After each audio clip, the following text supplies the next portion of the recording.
Vamos ver aí o que o senhor Renato Paiva tem a dizer após a coletiva. Deu uma coletiva de 34 minutos. Que isso? Boa noite, professor. Boa noite. Eduardo Alves, da Vável Brasil. Queria que o senhor analisasse essa partida, além do resultado, claro, mas o contexto dela. O Botafogo abre uma vantagem, sofre um empate, busca no final. E, se possível, falasse um pouco também sobre o Cuiabano, que tem atuado numa nova função. Se o senhor já enxerga ele fixo nessa nova função ou se ainda está em fase de testes, por favor. Boa noite. Bem, antes de responder à tua pergunta, vou esclarecer aqui um tema, porque, de facto, anda a circular na internet um gesto que eu fiz. Já estão a dizer que é para a torcida, já estão a dizer que é para o treinador da Argentina. Então a história é a seguinte. Esse é ele, não é? Uma discussão entre a minha equipa técnica, tira o Arthur, não tira o Arthur, tira o Arthur, não tira o Arthur, e eu disse, não vou tirar o Arthur. Mas o Arthur está em risco, está desgastado, não vou tirar o Arthur. Pronto. E quando o Arthur faz o golo, eu fiz aquilo à boa maneira portuguesa para o meu colega da equipa técnica. Que isto fique bem claro. Primeiro, nunca iria fazer isso para a minha torcida, nem para torcida nenhuma. E, cara, importantíssimo ele falar isso, porque, cara, a torcida do Botafogo cria o caos, né? A galera da torcida aí já... Mano, mal aconteceu, a galera já tá inflamando, falando que foi. A mesma coisa do Savarino. Savarino tirou a camisa, mostrou o 10. Ai, não, porque é pro Paiva mostrar que ele é o 10. Cara, pra que ficar criando caos? Pra que ficar criando isso? A torcida às vezes joga contra o próprio time. Eu não entendo isso, mano. Não entendo isso, sinceramente. Pô, espera, pergunta, questiona, tem que questionar o que aconteceu. Mas sai inventando fake news e pior, o Paiva vai na coletiva, da coletiva, a primeira coisa que ele fala, e tem gente aí que eu vi que não apagou ainda a fake news, sustenta ainda. Deveria ser proibido essas páginas aí falarem sobre o Botafogo, porque são agentes do caos, mano. Não há um gesto na minha carreira de desrespeito para qualquer elemento do jogo. Nenhum. Não há nenhum momento registado da minha parte de desrespeito para elementos do jogo. Eu tenho uma expulsão em 23 anos. Uma expulsão em 23 anos. No sub-17 do Benfica. Uma. E orgulho muito disso. E, portanto, quem me conhece sabe, e isto foi, obviamente, uma brincadeira, porque era constantemente tiro ao Arthur, a parte física, o GPS, o cansaço, e eu tinha o feeling que não. E que partida do Arthur, tá? Que partidaça do Arthur, irmão. Correu muito, jogou muita bola. Não tinha que tirar o Arthur porque era uma seta que, e para já estava a ser dos melhores em campo, se não o melhor, que estava completamente a bagunçar a defesa dos Estudiantes. E quando sai o golo, eu inclusivamente estou-me a rir. Portanto, é uma coisa que... E repito, para a torcida impensável, depois de um espetáculo absolutamente fabuloso que eles fizeram hoje, não só de coreografia, mas de apoio, 90 minutos a apoiar os nossos jogadores, até nos momentos mais difíceis que tivemos. Obviamente, só se eu fosse muito estúpido, e não sou, é que ia fazer uma coisa dessas para a torcida, muito menos para o meu colega, porque também não me fez mal nenhum, é meu colega e nada mais que isso, e também muito menos para o árbitro, porque corria o risco de ser expulso, de me expulsarem. Portanto, que isto fique bem claro e que não comecem já no pântano, no lodo das internets, que não comecem já a criar filmes. Que isto fique já bem claro. Hein? Depois o jogo. Mais uma vez uma primeira parte que eu acho que é se calhar a melhor primeira parte desde que aqui chegámos, muito completa ofensiva e defensivamente. Os Estudiantes não conseguiu jogar, a nossa pressão foi asfixiante, a nossa forma de jogar podia ter sido um bocadinho mais na criação de situações de finalização, não foi, mas mesmo assim temos jogadas muito bem elaboradas e relembro que não é fácil jogar contra uma linha de 5.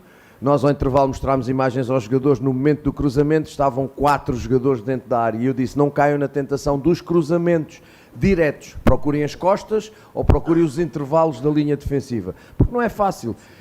Jogaram com a classificação nesse momento, jogaram com a pressão de ser uma final para nós.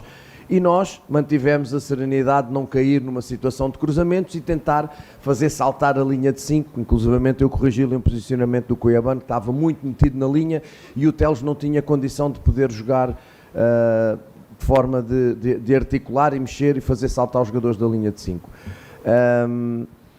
Depois é a segunda parte e há um bocadinho de duas coisas, a reação do adversário, que marca um golo do nada. Só a pergunta que fica no ar, cara, o pai vai sempre falar, é muito difícil jogar contra a linha de 5, ele tem que arrumar uma solução, porque a maioria dos times, quando se defendem com essa linha de 5.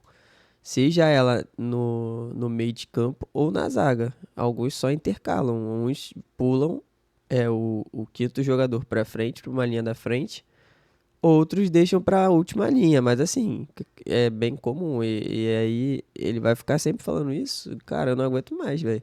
Sinceramente, tem que ter um jeito. Não adianta só explorar cruzamentos nas costas, isso aí tem que rodar mais o time tem que ter mais aproximação, alguma coisa, mas... Não é? Marca um golo do nada,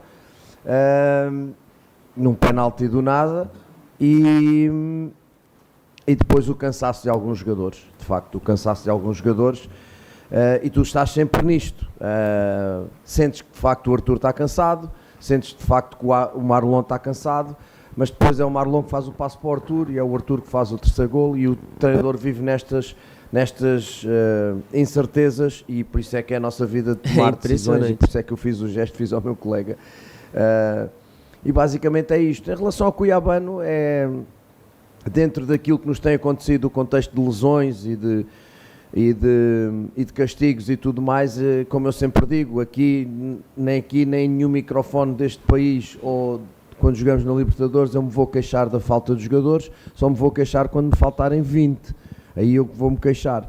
Portanto, como não me faltam 20 e eu consigo fazer sempre 11, cá estamos com os 11, com os zagueiros de meninos, e portanto, desde que eu consiga fazer 11, tudo bem, com as contratações a começarem-se a adaptar, como por exemplo o Juan, e o Cuiabano era, pela sua verticalidade, pela sua capacidade de finalização, dava duas coisas: ritmo ao Teles, porque o Teles precisa de jogar constantemente, está numa idade já que precisa mesmo de jogar, parar é complicado para o Teles, então dá ritmo ao Teles, eles entendem-se às mil maravilhas ali, dá para nós invertermos o fora dentro e o atrás e à frente, eles conhecem a posição muito bem, e portanto é encontrar, como eu digo, em vez de chorar aqui nas ausências, é encontrar soluções, que é para isso que eu cá estou. Está bem? Paiva, aqui à sua esquerda, Bárbara Mendonça, GE. Globo, tudo bem? Olá, Bárbara. Vou até interromper um pouquinho, sei que você vai falar muito do jogo de hoje ainda, né, mas como já passou de meia-noite, a gente oficialmente inaugura uma contagem regressiva de 30 dias para a estreia do Botafogo no Mundial de Clubes, né? Você falou agora sobre jogadores que você não tem, você já mencionou esse tópico em algumas oportunidades. Eu queria saber de você se existe algum planejamento para evitar não só desgaste físico, mas possíveis lesões, enfim, para garantir que você chegue ao Mundial de Clubes com o time que você considera ideal, aí, mesmo tendo pelo caminho um jogo muito importante pela sexta rodada da Libertadores, né? Tem Copa do Brasil, tem Brasileiro, mas o que você pode expor sobre o planejamento, né, agora que a gente entra nessa reta final antes do Mundial, de preparação para o Botafogo?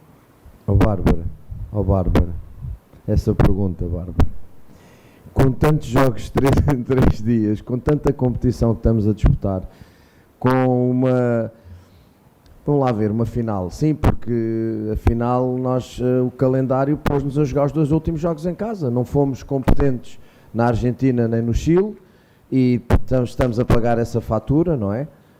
Mas temos estes 2 jogos em casa, querem chamar finais, são os 2 últimos, nós tínhamos que jogar em casa, e portanto já temos uma vitória contra o Carabobo e agora temos uma vitória contra os Estudiantes, e eu, por mais que eu quisesse fazer esse planeamento a longo prazo, eu não consigo mesmo. O meu longo prazo é perceber como é que estão os jogadores, os GPS, como é que estão ali as partes, o mapa de calor deles muscular, para perceber quem está desgastado, e há muitos, obviamente. Preparar o treino da manhã já em função daquilo que eu vi do Flamengo, e olhar para o Flamengo com toda a atenção, e depois olhar para o Capital, e eu não consigo, por mais que eu queira planificar a essa distância. Quando acabar o último jogo, que será antes de partirmos com o Ceará, eu aí posso responder dessa pergunta e dizer, olha, estão assim estes, e depois vamos ter de facto ali uma paragem de competição. Vamos ter uns 4 ou 5 dias em que vai dar para treinar nos Estados Unidos, mas vamos ter a viagem. Pronto, portanto, por mais que eu queira responder-te essa pergunta, a única coisa que consigo dizer é Flamengo e depois Capital e depois o de Chile, é o que eu consigo fazer. Paiva, tudo bem? Boa noite. Boa noite. Parabéns pela vitória. João Pedro Fragoso, Jornal Globo. Olá, João. Dentro dessa brincadeira, enfim, que você teve com o membro da sua comissão, eu vi também que logo depois do gol, o Telles levantou e foi falar uma coisa para vocês também. Eu não sei se foi em relação ao Cuiabano, que parecia meio cansado, mas, enfim, você até respondeu ele e o Telles falou, então tá bom, não vou mais falar. Queria saber, enfim, como é que foi essa interação entre você e o Telles e te perguntar como é que está a expectativa para o primeiro clássico contra o Flamengo. Obrigado. É a expectativa de um grupo, esse é o reflexo do grupo que nós conseguimos criar aqui. A proximidade que eu quero muito ter com os jogadores, que eles medem esse respeito que têm por mim e que eu tenho por eles, sem eu necessitar de ser um sargentão, e termos esta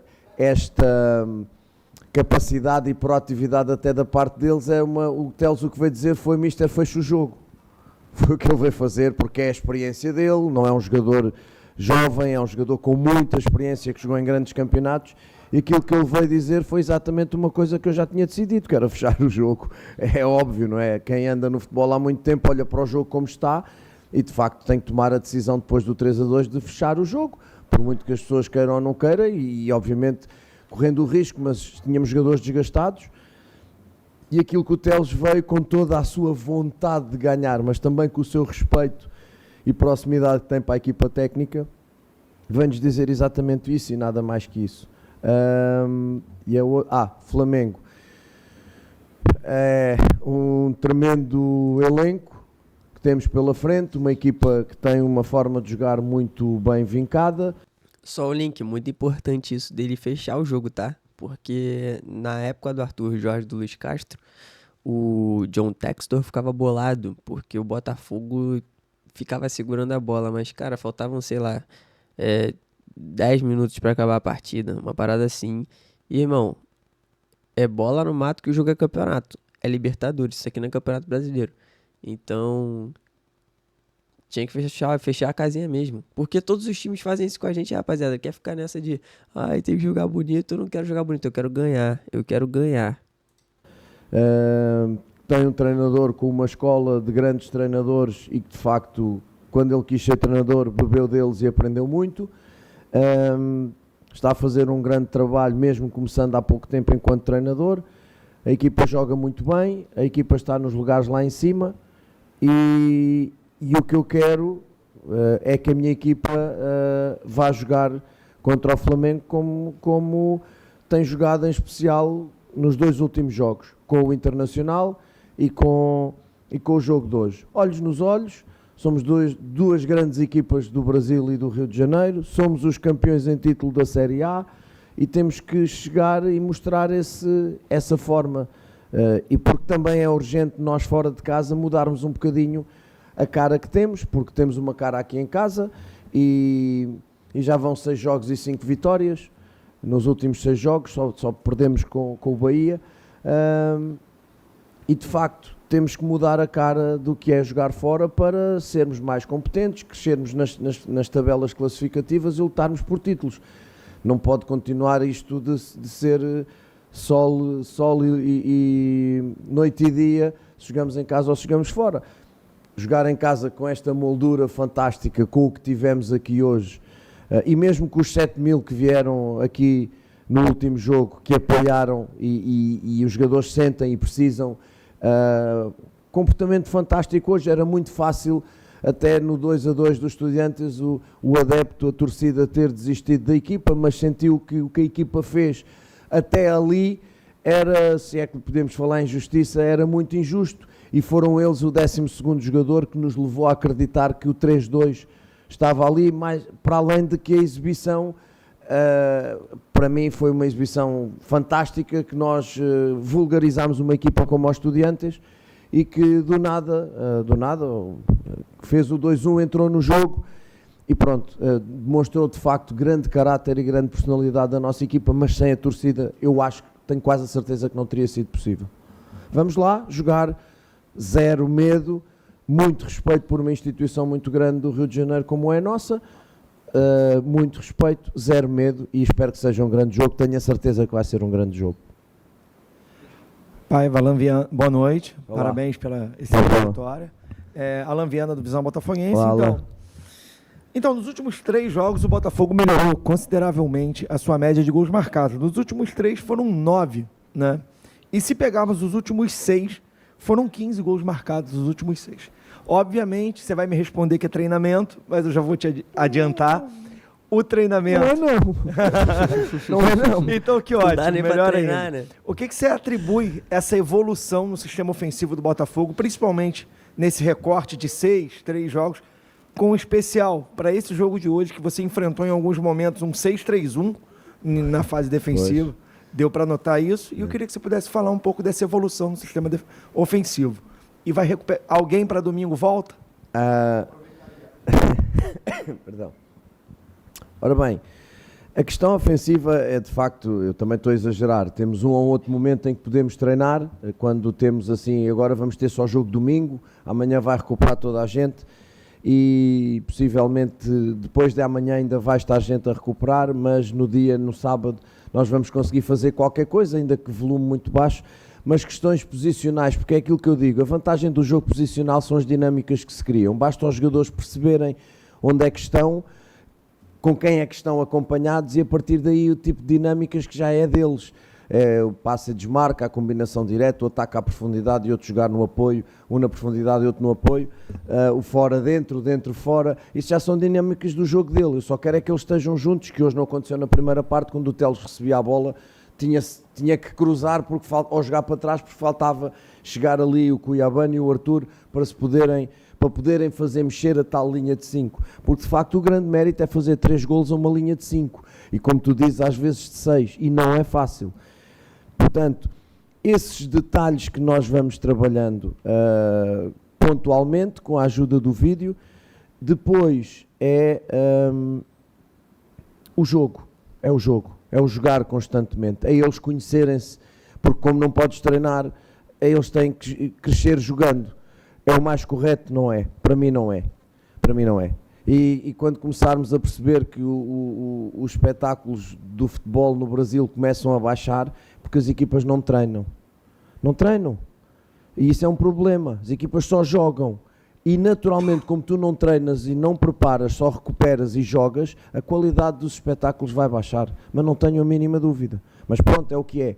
Então, o que eu sinto é que os meus jogadores têm crescido com o jogo, há a parte do vídeo individual, há a parte do treino, que é quando é possível fazer, e depois há aquela parte, que é o que eu digo, que é o 7º momento, que é o individual. Quanto mais eles vão jogando e vão afinando, mais a sua qualidade individual vai aparecendo. Hoje temos já um Juan hoje num plano completamente diferente, temos um Arthur adaptado. Rapaziada, assim, eu sei que tem muita gente que vai criticar o Paiva, e eu também faço as minhas críticas, no vídeo passado eu fiz, só que tem muito jogador que chegou para se adaptar e muito jogador que já está se adaptando, e os que estavam, por exemplo, o Vitinho com o Arthur Jorge, não estava tanto indo pro ataque, estava sendo menos participativo, era muito marcado pela defensivamente, né, pela parte defensiva. E o Vitinho, pra mim, cara, hoje já é outro jogador. Já é um jogador que dá pra contar, já é um jogador que pisa na linha de fundo, às vezes. É óbvio que erra alguns cruzamentos porque ele quer forçar a bola na segunda trave, justamente, talvez, porque o Paiva fala pra poder buscar as costas ou as entrelinhas. E como buscar as entrelinhas, não, o entre-espaço ali, né, no meio da área, como é mais difícil você buscar esse espaço, ele sempre cruza na segunda trave na esperança de que alguém ali dê um toque pro meio da área. Que não é uma tática ruim, mas assim, ele tá errando muito. A partir do momento que ele acertar e tiver alguém lá, pode ser que dê boas jogadas, mas o Vitinho cresceu muito, o Arthur tá correndo muito, muito, muito incansável, o Juan Cruz tá começando a se adaptar, o pessoal falava, não domina nem a bola, ontem ele acertou um domínio espetacular de um lançamento que ele recebeu, então assim, A gente critica os jogadores, eu mesmo critico bastante os jogadores, mas eu critico os jogadores porque eu quero ver eles bem. Se eles melhorarem o futebol, eu vou elogiar, mano. Eu vou elogiar. Então, assim, eu não quero que o cara critique e saia do meu time, porque se ele puder jogar bola dentro do meu time, será melhor pro meu time, entendeu? Porque eu vou ficar muito mais bolado se ele sai do meu time e começa a jogar bola em outro. Então, assim, mano, joga bola no meu time que eu vou te elogiar. E é isso. Adaptado a uma posição que hoje fez um jogo absolutamente fantástico, mas fez ele e fizeram todos.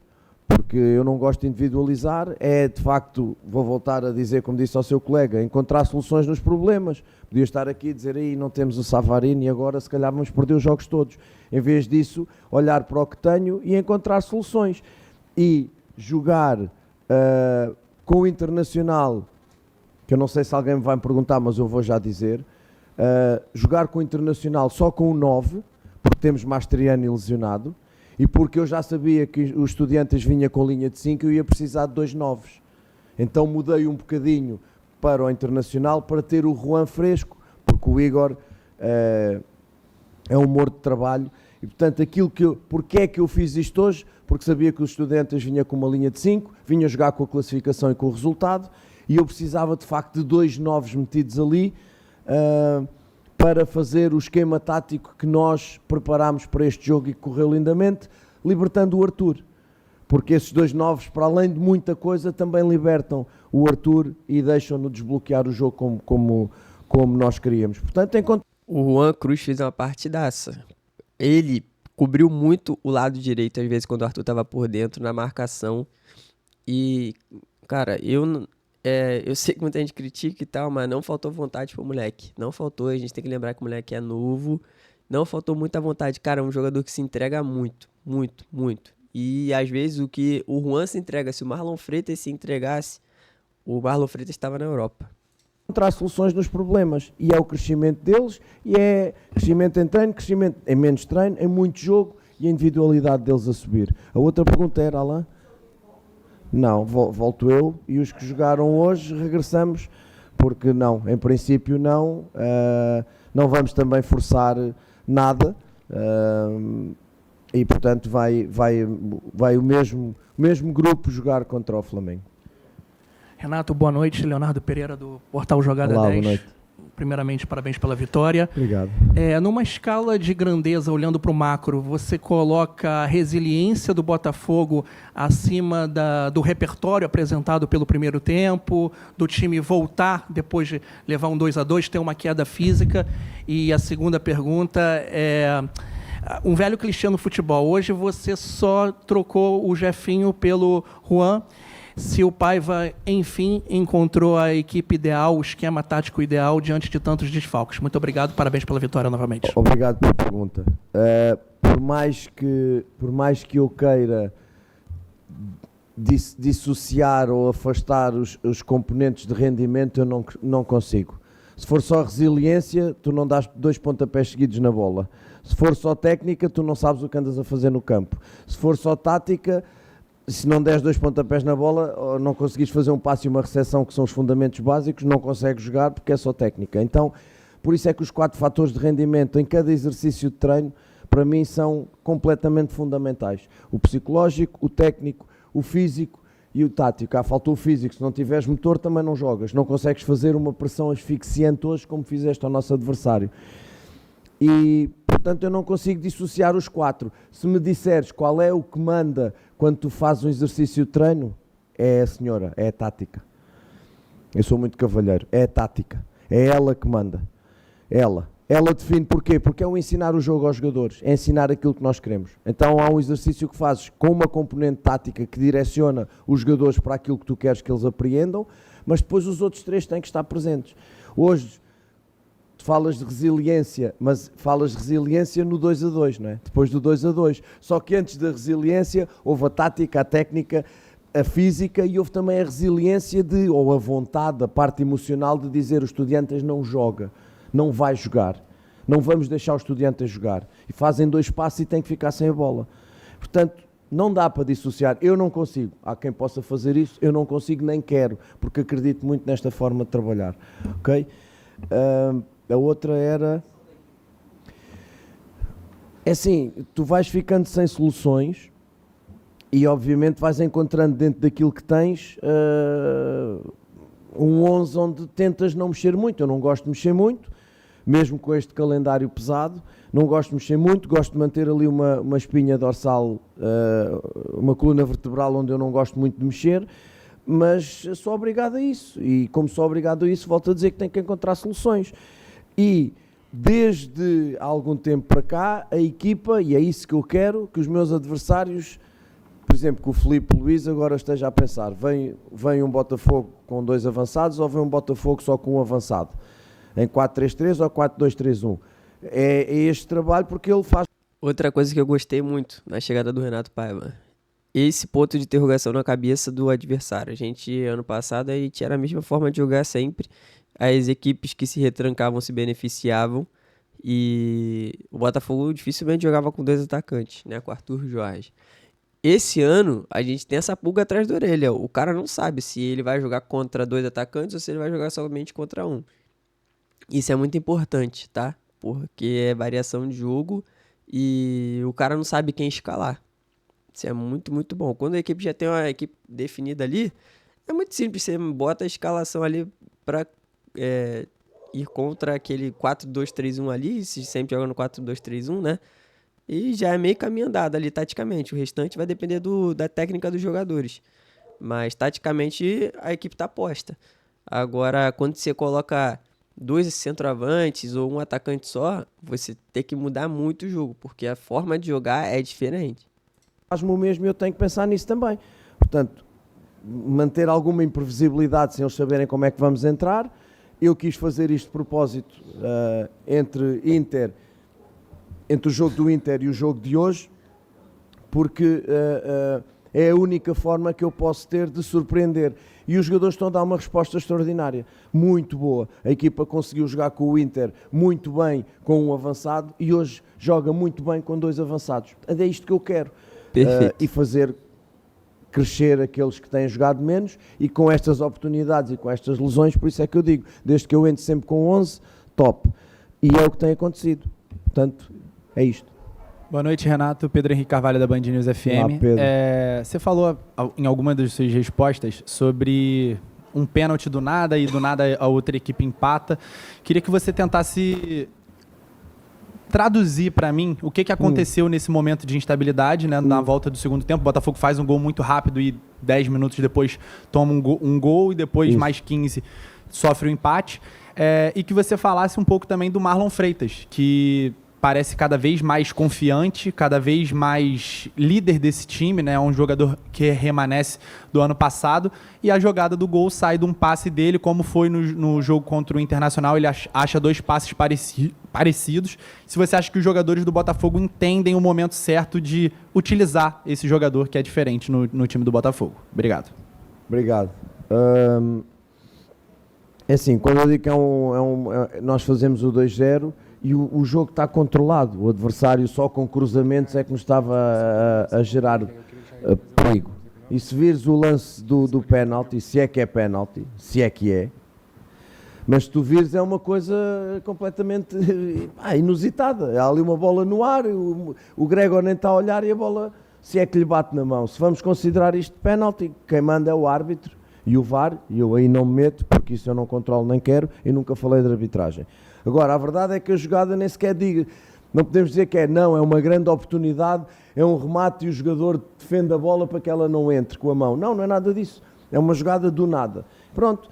E aí metes o teu adversário no jogo, quer queiras, quer não. Vamos voltar à questão da resiliência e do psicológico. Há uma equipa que vai atrás do resultado 2-0, faz 2-1, e a outra que está a 2-0 sofre o 2-1, e há aqui um balançar em termos anímicos, juntamente com o cansaço. Depois é o meu trabalho.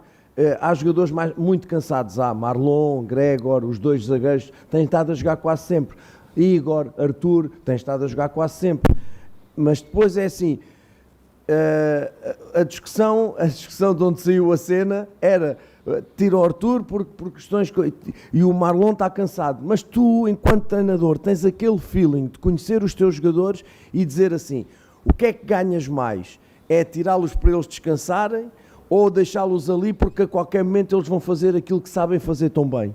e tu descreves o golo exatamente dessa forma. A bola entra no Marlon, que já tem essa verticalidade do passe que demonstrou com o Inter, e o Arthur, que as instruções eram exatamente essas, para se relacionar com as movimentações do Igor.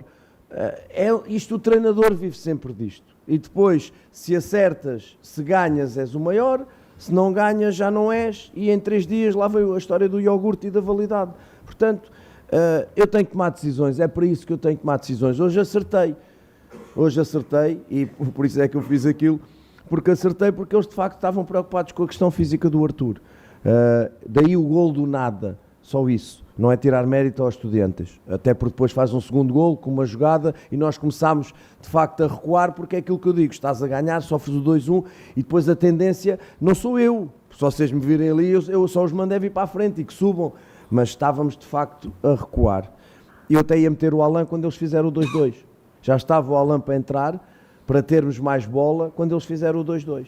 Pronto, e isto não é tirar mérito, dizer aos meus colegas, aos meus jogadores que não entram, vais levar estes aos desgastes. Não, vais levar estes que estão neste momento com um ritmo de jogo e um nível competitivo muito alto, que são capazes, mesmo em fadiga, de desequilibrar num passe ou desequilibrar num ataque à profundidade. O controle do Arthur é delicioso e a finalização.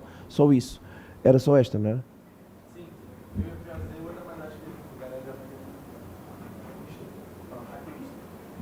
Alan Santos, do BTB Esportes, parabéns Olá, pela Alan. vitória.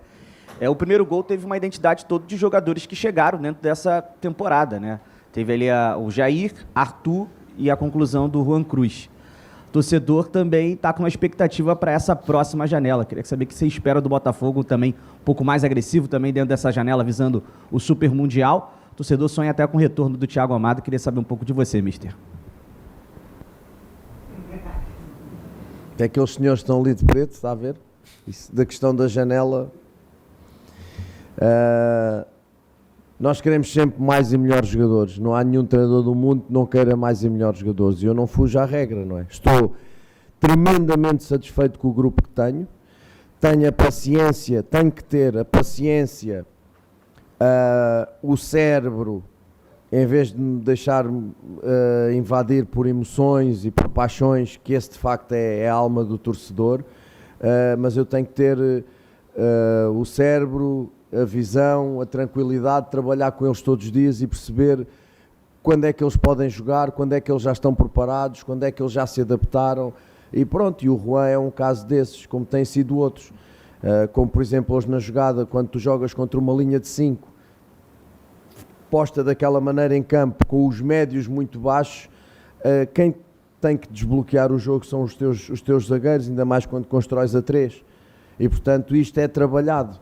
E o cruzamento do Jair, tipo lateral mas zagueiro, acaba por encontrar uma zona que nós identificávamos como vulnerável do Estudiantes, mesmo com linha de 5, E até devíamos ter explorado mais vezes, porque ao intervalo mostrámos 2 imagens onde havia muito espaço ali naquela zona. Depois é a ocupação dos 2 zagueiros e o golo acaba por entrar. Eu trabalho com o que tenho, ponto final, muito orgulhoso com os jogadores que tenho, continuo a dizer, e não sou eu que digo, acho que é claro, cada vez que mexemos na equipa, os jogadores que vêm do banco melhoram a performance da equipa e isso deixa-me extraordinariamente satisfeito com o grupo que eu tenho. Agora, se vierem melhores jogadores, mais jogadores, até porque temos que suprir ali uma outra lacuna, acho que sim, mas isso é ali para aquele departamento, não é para mim.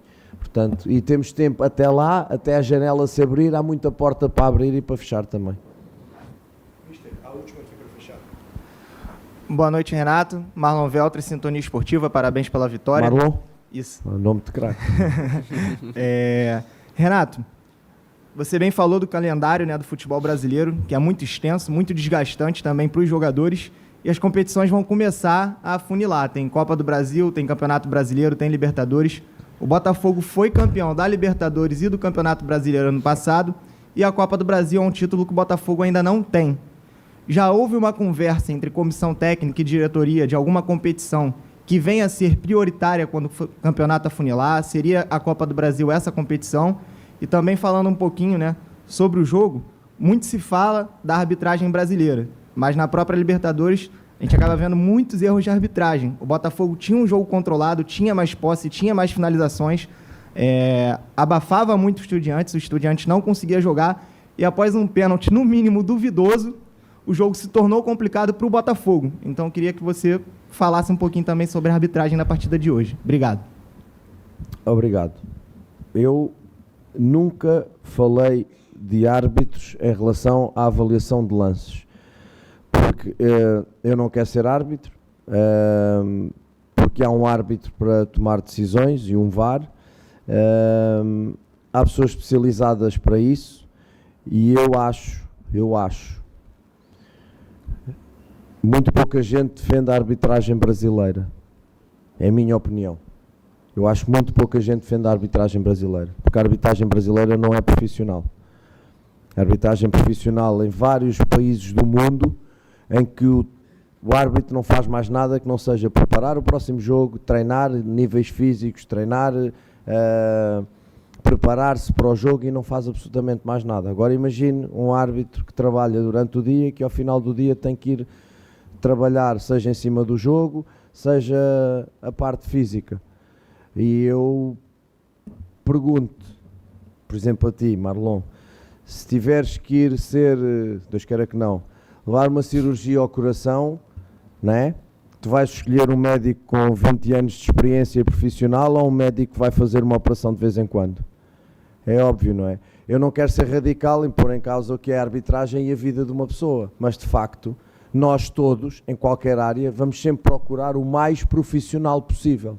Então o que os árbitros fazem no Brasil, para mim, é a minha opinião, o que os árbitros fazem no Brasil, dentro da preparação que eles têm, que não é profissional, muito fazem eles.